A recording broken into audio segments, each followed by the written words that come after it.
رب اشرح لي صدري ويسر لي أمري واحلل عقدة من لساني يفقهوا قولي واجعل لي وزيرا من أهلي۔ پارہ نمبر 17 آج ہم پڑھیں گے۔ میں نے کل آپ سے سوال کیا تھا کہ سورہ کہف کی روشنی میں جو 6 چیزیں ہمیں بتائی گئی تھیں جن سے ہم دجال کے فتنے سے بچ سکتے ہیں، ان 6 چیزوں کے لیے آپ نے کیا سوچا ہے کہ آپ کیا کریں گے؟ بہت سارے جوابات آپ نے دیے، اس کو یہاں سم اپ کرنا تو ممکن بھی نہیں تھا، اور وہ ظاہری بات ہے کہ ہر ایک کے لیے مختلف چیلنجز ہیں، ہر ایک کی مختلف پلاننگ ہے۔ عمل صالح کرنا ہے، اللہ کی کتاب سے بھی جڑنا ہے، دنیا سے اپنے آپ کو بچانا بھی ہے، آخرت کی تیاری بھی کرنی ہے، صبر بھی کرنا ہے، اور ایسے لوگوں سے اپنے آپ کو جوڑنا ہے جو اللہ کی طرف جانے میں ہمارے مددگار ہوں۔ بہت اچھے پلانز آپ نے اپنے لیے بنائے ہیں، اللہ تعالیٰ اس کو پورا کرے۔ میں اس کو یہ سوچ رہی تھی کہ یہ جو رمضان المبارک گزر رہا ہے، یہ ساری چیزیں کروا رہے ہیں ہم سے۔ آپ دیکھیے آپ کتنا عمل صالح آج کل کر رہے ہیں جو پہلے نہیں ہو پا رہا تھا۔ اللہ کی کتاب سے تعلق، آپ روزانہ اتنا وقت دے رہے ہیں قرآن کو، پھر اس کے بعد آخرت حاصل کرنا چاہ رہے ہیں، دنیا کی کتنی چیزیں سب پیچھے چلی گئی ہیں، آپس میں جڑے ہوئے ہیں، سب مل کے یہ ایک چیز لے کے چل رہے ہیں، صبر کا مظاہرہ کر رہے ہیں، روزے رکھ رہے ہیں۔ تو یہ جو رمضان ہے نا، یہ پوری زندگی کا ٹریننگ پروگرام تھا۔ تو یہ جو 30 ڈیز کا ہم گزار رہے ہیں پیریڈ، یہ ہمیں تیار کر رہا ہے کہ باقی کے 11 مہینے کیا کرنا ہے۔ تو جس طرح کی زندگی ابھی گزر رہی ہے، اسی زندگی کو اسی طرح گزارنا ہے۔ یہ بھی ذہن میں رکھیے کہ یہ دجال سے بچنا ہی صرف نہیں، بلکہ زندگی کے لیے انتہائی اہم چیزیں ہیں جس کے بغیر کوئی مومن نجات پا ہی نہیں سکتا۔ تو اصل میں تو ان چیزوں کی وجہ سے انسان کا مائنڈ سیٹ اور لائف سٹائل دونوں چینج ہو جاتے ہیں۔ تو یہ دونوں چیزیں تو مجھے بدلنی ہی ہیں آخرت کے لیے اگر مجھے تیاری کرنی ہے۔ کچھ لوگوں نے مجھ سے یہ بھی پوچھا ہے کہ ہم کتاب اللہ سے تعلق کے لیے کیا کریں، رمضان کے بعد کیسے رکھیں۔ تو ہم انشاءاللہ تعالیٰ اس کے آپ کے مشورے ہم چاہتے ہیں، آپ دیجئے مشورے۔ آپ کا کیا خیال ہے کہ آپ اس قرآن کو رمضان کے بعد کتنا ٹائم دیں گے؟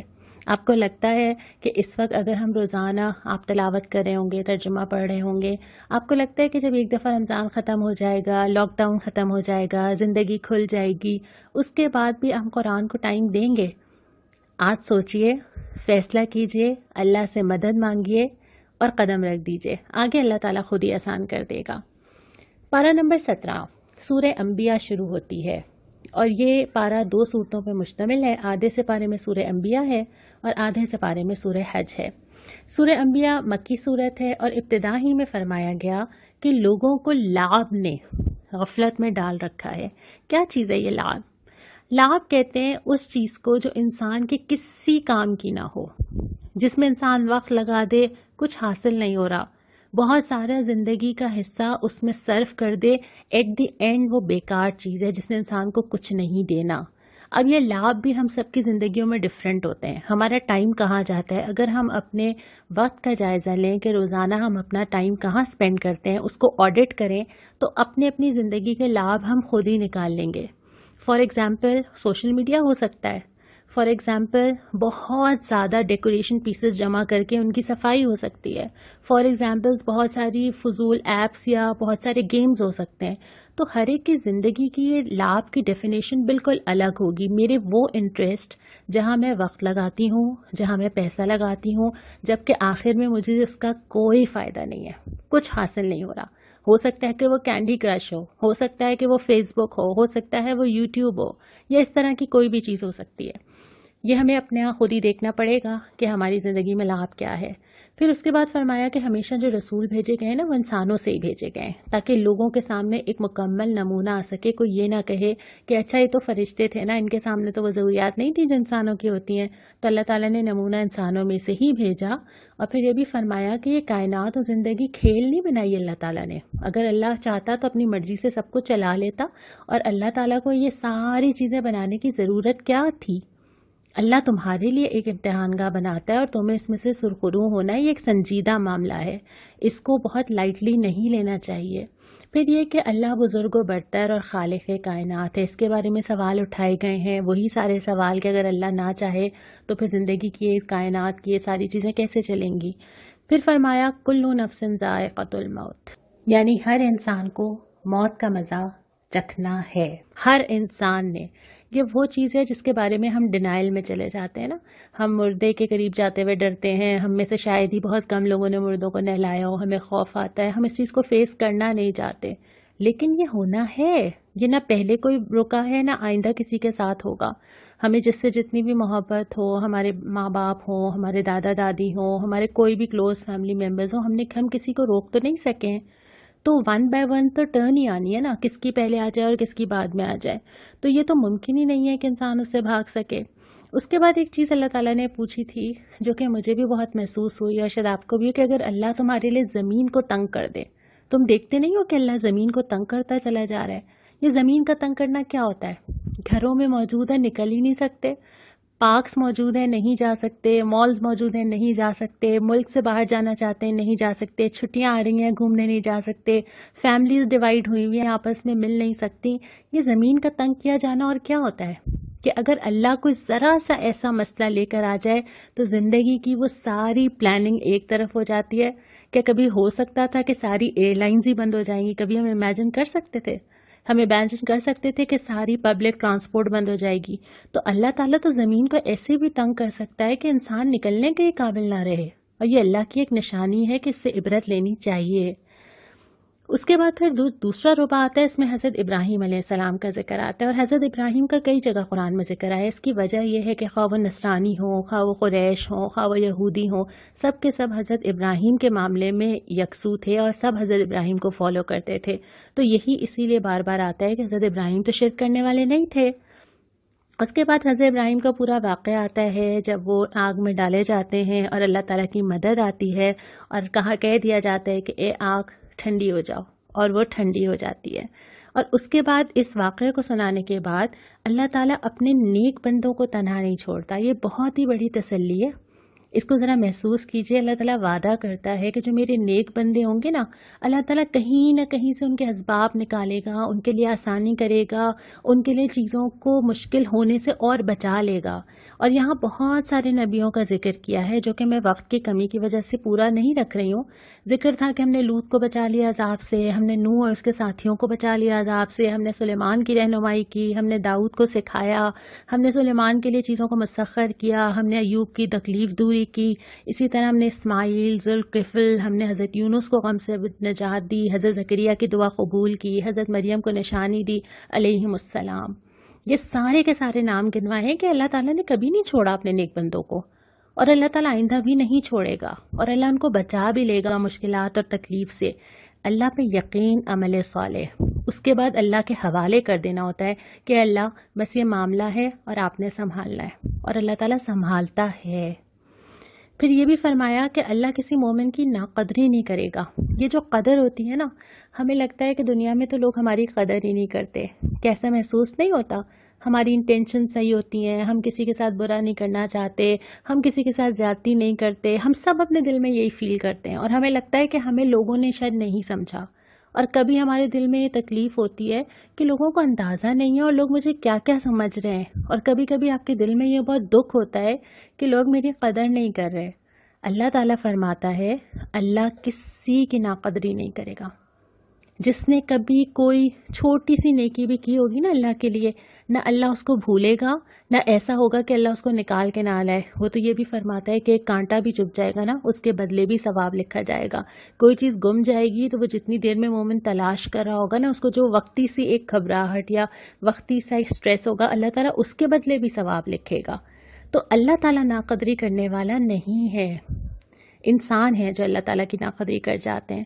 تو ان چھوٹی نیکیوں کو بھی بہت اہم سمجھنا چاہیے. اس کے ساتھ ساتھ اللہ پہ یقین ہونا چاہیے کہ اگر میں نے کوئی معاملہ اپنی اچھی نیت کے ساتھ کیا ہے, خلوص دل کے ساتھ کیا ہے, تو مجھے اس بات کی کوئی پرواہ نہیں ہے کہ کوئی اور قدر کرتا ہے یا نہیں کرتا, جب تک کہ اللہ قدر کرنے والا ہے. جب آپ کو یہ یقین ہو جاتا ہے نا, پھر آپ کی ایکسپیکٹیشنز ہی نہیں ہوتی لوگوں سے. پھر آپ کو یہ نہیں ہوتا کہ اچھا میں نے کیا تو کسی نے میرے ساتھ کیا کیا, میرے بارے میں کوئی کیا سوچتا ہے, میرا امپریشن کیا ہے, کوئی میرا کیا امیج سمجھتا ہے. ان ساری چیزوں سے آپ بے پرواہ ہو جاتے ہیں, کیونکہ آپ کو پتہ ہوتا ہے کہ آپ جو چیز اچھی کر رہے ہیں اب اللہ تعالیٰ کے پاس رجسٹر کروا رہے ہیں. لوگوں کے پاس رجسٹر نہ ہوئی ہے نہ ہوتی ہے. اس کے بعد پھر فرمایا کہ قیامت کے دن سب کے سب اللہ کے سامنے پیش ہو جائیں گے, ہر چیز لے کر, اپنا اعمال نامہ لے کر خدا کے حضور پیش ہوں گے، سارے جواب دیں گے، ایک ایک چیز نکالی جائے گی، پوچھا جائے گا آ گئے، اور وہ کہیں گے کہ ہاں ہم آ گئے۔ پھر نبی کریم صلی اللہ علیہ وسلم کی بعثت کو اللہ کی نعمت قرار دیا گیا ہے کہ اللہ نے تمہارے اوپر بہت بڑا احسان کیا ہے کہ اللہ کا نبی بھیجا ہے تو تمہیں ہر چیز سکھا گیا، ہر چیز کی تعلیم دے دی۔ کوئی حکم نہیں ہے جو ہمیں نہ پتا ہو، اٹھنا کیسے، بیٹھنا کیسے، معاملات کیسے، گھروں کے اندر کیسے، باہر کیسے، ہر چیز نمونہ جو ہے وہ حضرت نبی صلی اللہ علیہ وسلم کی شکل میں موجود ہے۔ اس کے بعد پھر یہاں پہ یہ صورت تو مکمل ہوئی، اور جو تیسرا ربع ہے اس میں سورہ حج شروع ہوتی ہے۔ سورہ حج مدنی صورت ہے اور آغاز ہوتا ہے قیامت کے دن سے، کہ اتنا وہ خوفناک دن ہوگا کہ جو عورت اپنے بچے کو دودھ پلاتی ہے وہ بچے سے غافل ہو جائے گی، یعنی کسی بھی انسان کے سب سے بے غرض رشتہ جو ہوتا ہے وہ اپنی اولاد کے ساتھ ہوتا ہے، تو وہ اولاد سے بے پرواہ ہو جائے گی، جو حاملہ ہوگی اس کا حمل گر جائے گا، اور بہت ہی خوفناک یہ چیز ہوگی۔ اور اس کے بعد پھر فرمایا کہ انسان کی تشکیل کے مرحلے کیا ہیں، اور یہ بعد میں پھر سائنس نے اس کو پروف کیا کہ جتنی چیزوں کا اس آیت میں ذکر آیا ہے اس میں سے ہر ایک کا جو ہے وہ 40 ڈیز کا جو ہے وہ ڈیوریشن ہے، جس میں انسان کی ڈیورنگ پریگننسی چینج آتا رہتا ہے، یعنی پہلے وہ بوند ہوتا ہے، پھر وہ خون میں چینج ہو جاتا ہے، پھر وہ لوتھڑے کی شکل بنتا ہے، پھر وہ بوٹی کی شکل بنتا ہے، اور کیسے سٹیپ بائی سٹیپ اللہ تعالیٰ ایک بوند سے ایک انسان بنا کر کھڑا کر دیتے ہیں۔ اس کے بعد فرمایا کہ جب اللہ تعالیٰ نے جان ایک دفعہ ڈال دی تو دوبارہ جان دینا، جان لینا اللہ تعالیٰ کے لیے تو کوئی مشکل نہیں ہے۔ وہ نیند کی حالت میں ہو روزانہ جان کا نکلنا اور جان کا واپس آنا، یا وہ مرنے کے بعد دوبارہ ہو، اللہ کے لیے کوئی مشکل نہیں ہے۔ اور ایک اور چیز بھی یہاں پہ فرمائی تھی کہ انسان ایک بدترین عمر تک پہنچ جاتا ہے کہ سب کچھ جاننے کے بعد کچھ نہ جانے۔ ایک سٹیج ایسی آتی ہے جس میں اس کو لگتا ہے کہ بس مجھے سب پتہ ہے، جو پاور، جو سمجھ میرے پاس ہے بس یہی سب سے زیادہ ہے۔ پھر جب آپ مڈ لائف سے گزرتے ہیں تو آپ کو پتہ چل جاتا ہے کہ چیزیں آپ کے ہاتھ سے سلپ ہو رہی ہیں اور آپ ان کو روک نہیں پاتے۔ آپ کے ہاتھوں کے رنکلز ہوتے ہیں، آپ کی سکن کا ٹیکسچر چینج ہونا شروع ہو جاتا ہے، آپ کا جسم آپ کا ساتھ نہیں دیتا، آپ کو کھانے پینے میں پرابلمز ہونے لگتے ہیں، تو پھر آپ کو پتہ چلتا ہے کہ اچھا یہ طاقت نے ہمیشہ نہیں رہنا تھا، اور اب ہر آنے والا دن اس کو کم ہی کرے گا۔ اور پھر ایک سٹیج وہ جس کو خاص طور پہ قرآن نے کہا ہے کہ سب کچھ جاننے کے بعد بھی نہ جانے، سب کچھ جانتا ہے، ایک بچے سے شروع ہوتا ہے، نہ کھانا آتا ہے، نہ چلنا آتا ہے، نہ بولنا آتا ہے، سب جان لیتا ہے، پھر آہستہ آہستہ ڈکلائن کے ساتھ پھر انہی بزرگوں کی شکل میں ایک ضعیف شکل اختیار کرتا ہے، نہ بولنا جانتا ہے، نہ کھانا جانتا ہے، نہ بیٹھنا جانتا ہے نا۔ تو اللہ تعالیٰ کیسے انسان کو اس کی آنکھوں کے سامنے ہی دکھاتا ہے کہ وہ ایک طاقت تک پہنچتا ہے اور پھر کمزوری کی طرف سفر کرتا ہے۔ پھر فرمایا کہ لوگوں میں سے کوئی ایسا بھی ہے جو کنارے پہ رہ کے اللہ کی بندگی کرتا ہے۔ کنارہ کیا ہوتا ہے؟ کہ بس پرابلم نہ آئے کوئی، باقی سب ٹھیک ہے، مطلب میں بندگی اس وقت تک کروں جب تک مجھے کوئی مشکل نہ ہو، آسانی ملتی رہے، آسان احکام ہوں، کوئی زندگی میں تبدیلی نہ لانی پڑے، کوئی میرے اوپر کوئی آزمائش یا مشکل نہ آئے۔ تبصرہ یہ کیا ہے کہ اس کی دنیا بھی گئی اور آخرت بھی، دونوں میں سے ایک چیز آپ کو حاصل کرنی ہوتی ہے کمپلیٹلی، یا آپ دنیا کے لیے لگ جاتے ہیں یا آپ آخرت کے لیے لگ جاتے ہیں۔ اگر آپ دونوں چیزوں کو لے کے چلنا چاہیں، یہ پاسبل ہی نہیں ہے، یہ تو حدیثیں بھی بتاتی ہیں کہ یہ منافق کی کوشش ہوتی ہے کہ آخرت بھی مل جائے اور دنیا بھی مل جائے نا، تو دونوں میں سے ایک آپ کو پریورٹی بنانی ہوتی ہے، لیکن جو دونوں لینے کی کوشش کرے گا وہ دونوں کو ہی ڈبو دے گا۔ اس کے بعد پھر خطاب آتا ہے حضرت ابراہیم علیہ السلام کا، جب کعبے کی وہ دیواریں اٹھا رہے تھے تو اللہ تعالیٰ نے جو ہدایات دی تھیں کہ میرے گھر کو پاک رکھو، حج کرنے والوں کے لیے اذن دو، لوگ آئیں طواف کریں۔ اس کے بعد پھر فرمایا کہ شرک اور جھوٹی باتوں سے پرہیز کرو۔ یہ جو جھوٹ ہے نا، زبان سے نکلنے والے وہ الفاظ جو ہم نے پہلے بھی بات کی تھی کہ یہ کہاں کہاں تک دلوں کو خراب کرتے ہیں، خاندانوں کو خراب کرتے ہیں، معاشرے کو خراب کرتے ہیں۔ پھر فرمایا بشارت ہے ان کے لیے جو عاجزانہ روش اختیار کریں گے۔ یہاں پہ جو ورڈ یوز ہوا ہے نا وہ ہے مخبتین۔ مخبتین اس کو کہتے ہیں جو سرنڈر کر دے، چھوڑ دے، اپنے آپ کو حوالے کر دے، اپنی میں کو مٹا دے، اور اللہ کے لیے جو یہ کام کر لینا اس کے لیے بشارت ہے کہ جو اپنے آپ کو اللہ کے لیے سرنڈر کر دے اور اللہ تعالیٰ سے پوچھے۔ جب ہم قرآن اٹھاتے ہیں تو ایکچولی جو مطلوب ہوتا ہے وہ یہ ہوتا ہے کہ اب ہم سرنڈر کر کے اللہ تعالیٰ سے پوچھیں، جی مجھے بتائیے مجھے اب کیا کرنا ہے۔ ہم سب جو قرآن سن رہے ہیں ہم کس لیے سن رہے ہیں؟ کیا اس لیے کہ ہم ایک دفعہ سنیں گے اور نیکیاں کمائیں گے اور زندگی ویسی ہی چلتی رہے گی؟ نہیں، زندگی ویسی نہیں چلے گی۔ تو اس چیز کو یہاں پہ فرمایا ہے کہ جو عاجزی اختیار کریں اور وہ اپنی میں مٹا کے اللہ کے سامنے